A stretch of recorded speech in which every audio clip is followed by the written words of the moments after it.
जिथे सर्व आशा संपतात, नशीब साथ सोडते, सर्व रस्ते बंद होतात, सर्व अंधार दिसू लागतो, तेव्हा स्वामींचा खेळ सुरू होतो. स्वामी दरबार सुरू होतो. स्वामींचा अद्भुत लीला सुरू होतात. श्री स्वामी समर्थ मंडळी. माझा इथं आता संध्याकाळचा स्वयंपाक चालू होता आणि मला त्याच्यातच ना गुलाबजामुनही करायचे होते.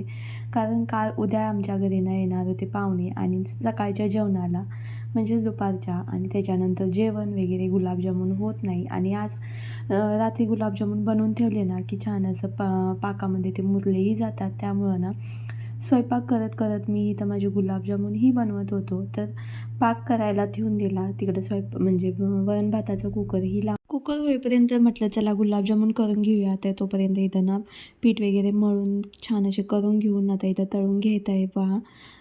मीडियम आचेवर आपल्याला हे तळून घ्यायचे आहेत, नाही तर मग मोठं गॅस केलं की वरून लगेच सोनेरी होऊन येतात आणि आतून तसेच कच्चे राहतात. नंतर जेवणं वगैरे केली, जेवण वगैरे जेवून घेतलं आणि नंतर ना आम्ही चाललो आईस्क्रीम खायला. कारण छोट्या लेकीचा ना ऑलिम्पिक्स एक्झाममध्ये तिचा 3रा नंबर आलेला, तर तिला म्हटलं मी आईस्क्रीमची पार्टी देते. तिच्या आवडीचा चॉकलेट आईस्क्रीम घेतला आणि नंतर मग आम्ही घरी आलो. तर चला इथंच एंड करते. तुम्हाला जर व्हिडिओ आवडत असेल तर लाईक करा, चॅनलवर नवीन असाल तर सबस्क्राईब करा. चला मंडळी, बाय.